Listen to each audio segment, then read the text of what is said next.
Steve Avalos, you have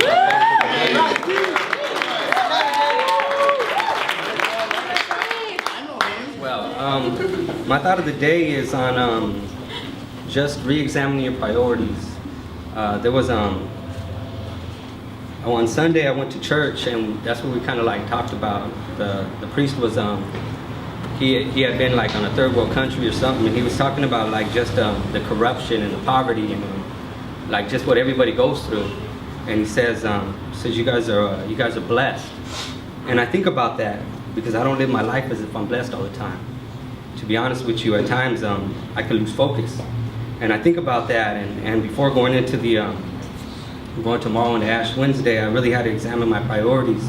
There was a story about a man who everybody loved. I said, yeah, he's a great worker. I mean, yeah, he's here every day. He shows up every morning. He stays late. Anything you ask him to do, he does. He goes over and beyond. He'll never tell you no. He's hilarious. He's funny. He's a great guy. He's a great coworker. And then you ask his wife or his kids, and they say he's never around. And that's what I mean by re-examining our priorities. There was a time when I was gone. I was asked, if anybody ever hurt your mother, what would you do? I didn't say nothing. They asked me again, if anybody ever hurt your kids, what would you do? And again, I didn't say nothing, but I was getting mad. He said, I'm asking you, if somebody hurt your kids or your mother, what would you do? And I looked back and I said, I'll kill them.